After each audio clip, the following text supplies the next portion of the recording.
So I'm at a plateau. What to do now? Stick around.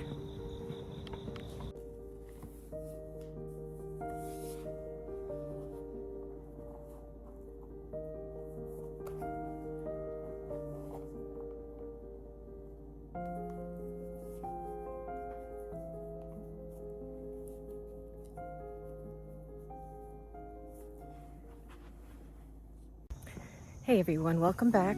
This is Isabel and this is SilverLiningsDiaries, where we talk a little bit about everything.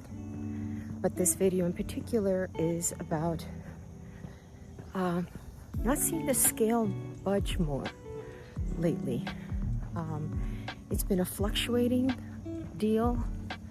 Some days I go down 1.5 pounds, then I gain half, and it's zigzagging all over the place. But it appears that it's pretty normal for this to happen. The body knows what it's doing, what it needs, and you just have to trust it. In this case, it's happened to me before. Yes, it's happened before, and just as the experts say, you should see a flush happen after that plateau period. So since it's happened for me before, I'm just going to trust that eventually there'll be another flush and we'll continue towards the goal.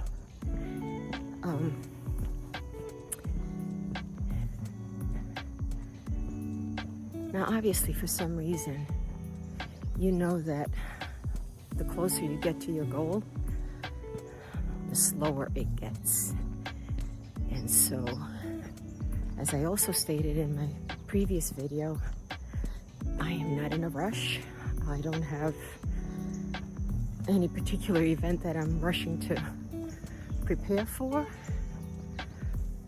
So for me, it's just a matter of keep doing what I'm doing, not to give up, and continue the course, doing what I've been doing, which is the keto biotic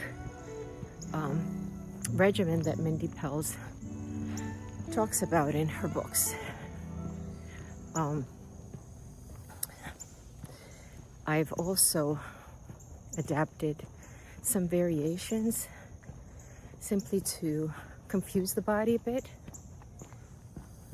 as they say that is also a must, not to keep doing the same thing over and over.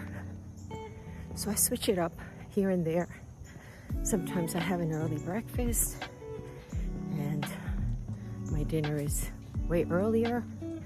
The point is that I'm trying to stretch that from the last meal to the next one, an important stretch, preferably anything over 17 hours, which is when autophagy happens, and occasionally I may extend it to 24-hour fast, but I'm switching it up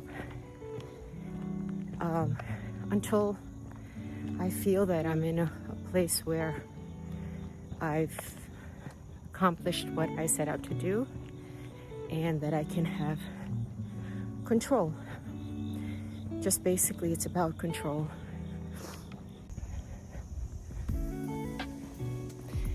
So, in case you haven't seen my previous video, I started this journey on January 1st, 2026. And so I'm on almost 8 months, coming up on 8 months. And I've never been able to stay on a diet this long. But then again, I don't consider it a diet. It's a lifestyle. It's understanding your body and what it needs and what it doesn't need.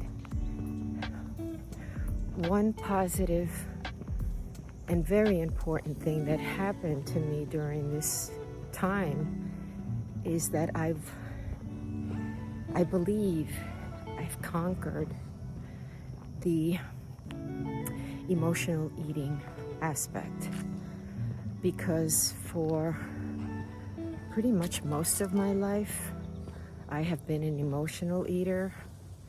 Food was just a source of comfort, and that's what I used.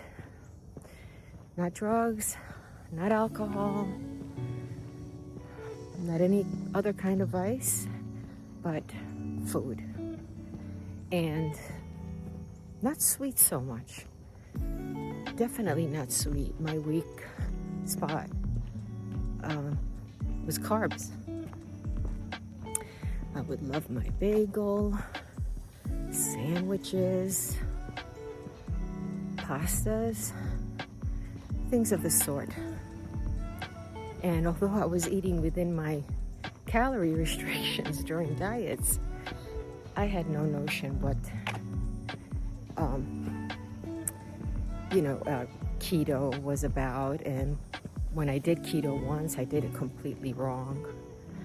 I also ventured into carnivore diet for a month, and they all led to weight loss, but they didn't resolve. Yes, those diets or regimens helped in weight loss, but they didn't resolve the main issue, and that was my addiction to food, to going for the cupboard or the refrigerator for comfort. And I truly believe that is the one major thing that I've conquered, and that's huge accomplishment. So basically what my typical day looks like is I will have breakfast anywhere from 10 to 11 a.m. Sometimes if I get busy at work, I will stretch it to maybe noon, rarely 1 p.m. And then I try to eat my last or my dinner between 3 and 5. So that is practically like 2 times a day. And if I have a snack, it will usually be raw almonds,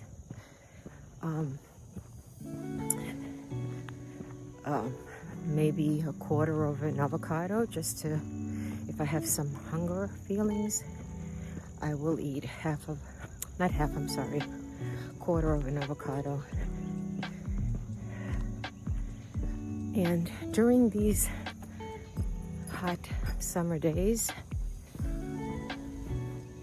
I will usually, or what I like to eat in the morning is some plain Greek yogurt with blueberries. Occasionally I will put in a couple of strawberries, which are, by the way, not keto friendly, but remember that I am doing a ketobiotic. So that allows me up to 50 grams of carbs a day. Obviously these carbs from good sources. Typically, of course, not your breads. So I will have that with chia seeds, and also I'll put in a tablespoon of organic creamy peanut butter, and I mix that all up, and that'll hold me until dinner. If I do get hungry, like I said, I'll snack on something healthy.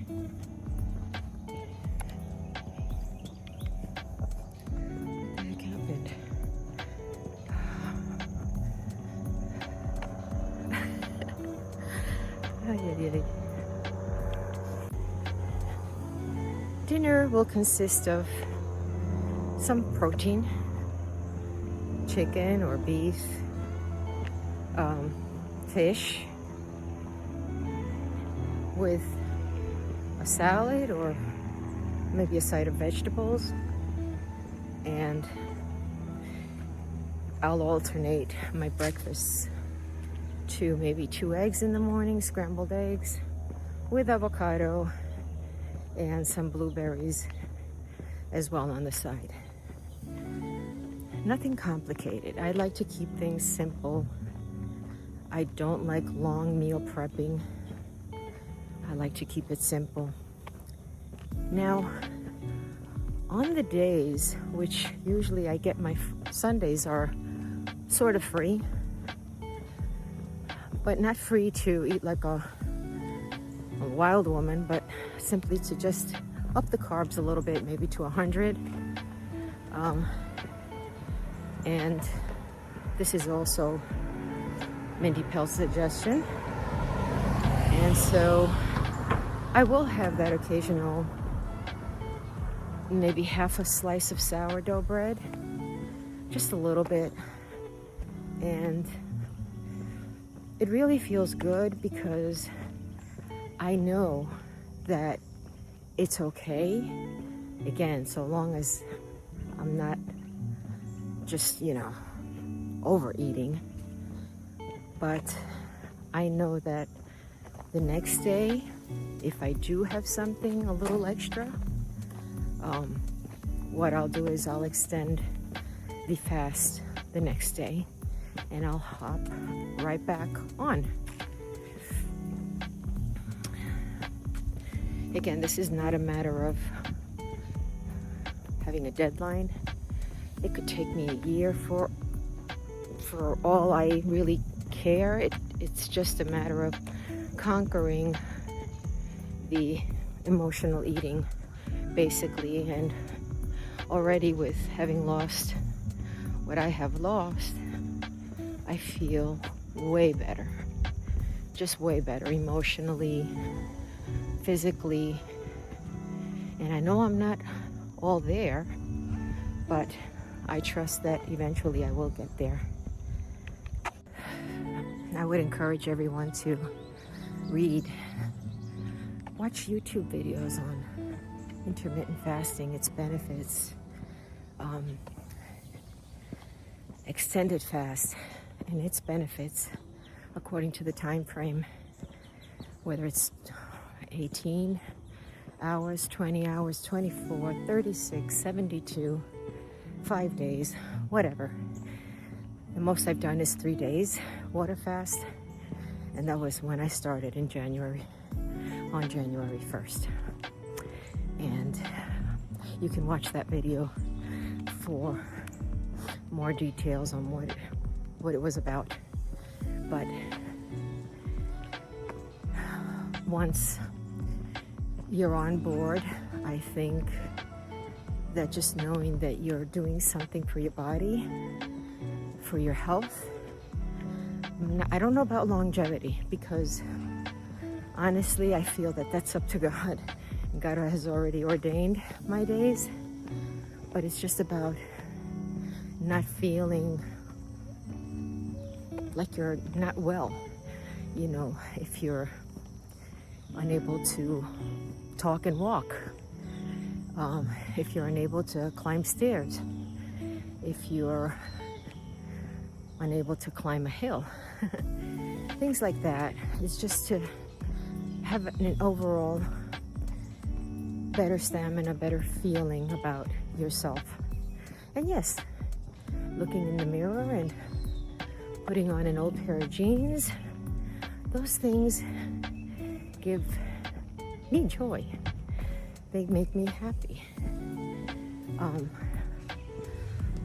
So I would encourage you to read up, and my favorites are Jason Fung.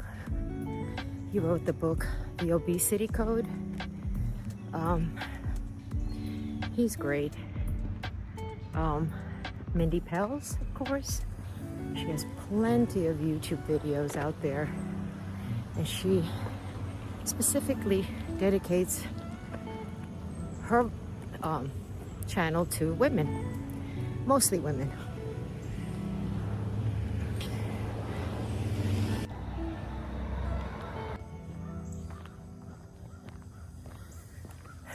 So if I had to give you advice from my own experience and what led to this drastic change in me, so what I would tell you is that, and what helped me was that I just withdrew from the negative things.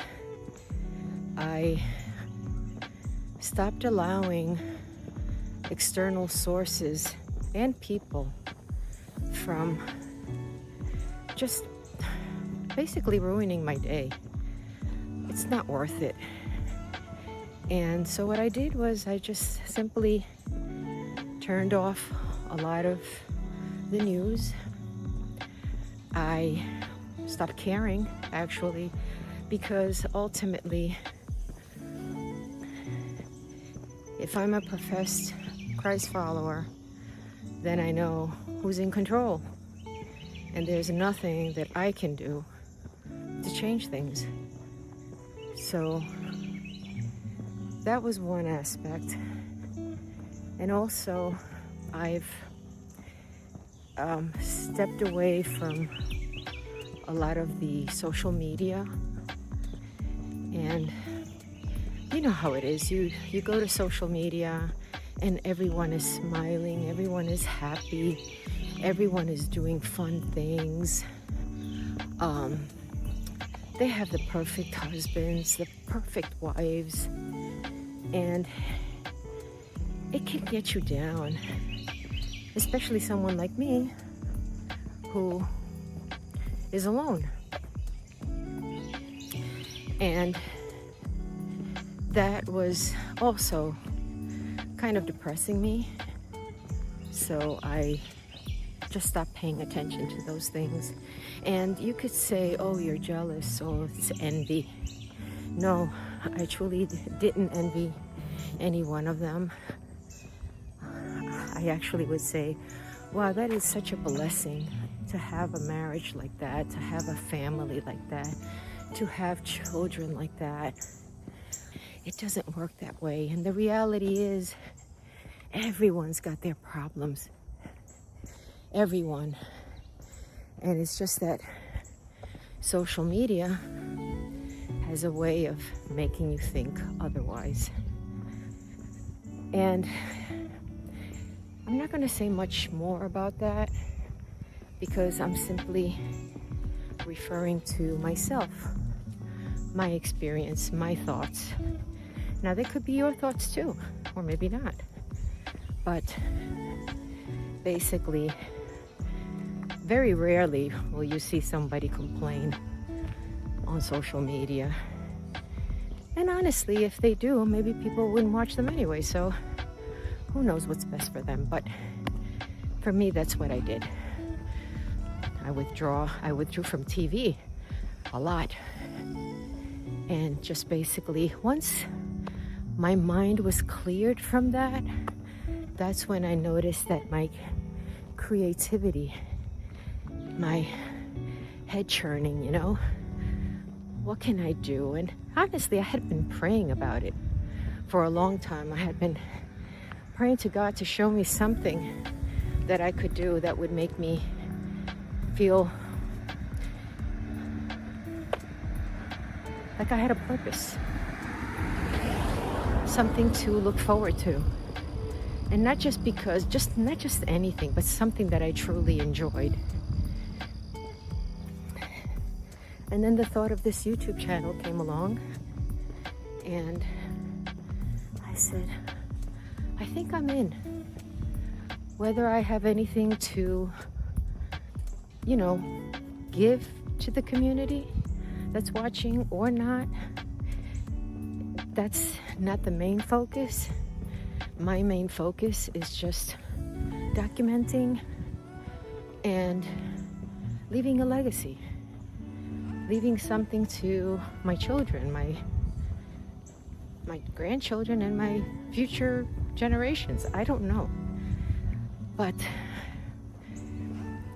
it's mainly about enjoying it. It gives me pleasure to get up and come out for these walks and talk to you while I'm in the process of losing weight or working on my garden this fall, or talking about my family's history, and maybe occasionally sharing a meal or two, which I mean cooking videos, but I'll get to that eventually. I'm just not too motivated lately, or I simply forget to turn on the camera and then it's too late. So yeah, the purpose is to do something that I enjoy, and of course, if I can build a community of people like me who care to share their similar stories, or would just like to talk to somebody and be part of something, that would be amazing. So that is it in a nutshell, basically.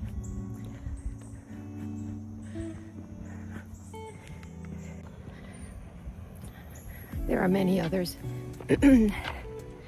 Not just Mindy Pels and Jason Fung. There's Dr. Berg, and many others. I would encourage you to learn about it before you embark on anything. And of course, always check with your doctor.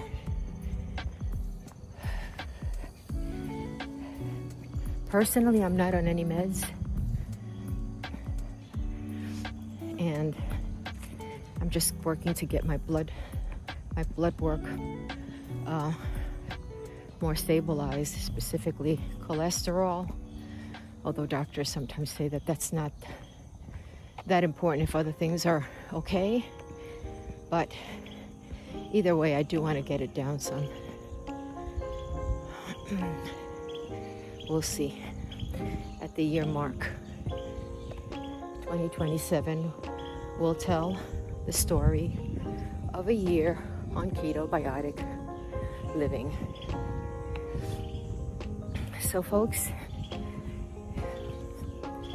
this is pretty much it for today.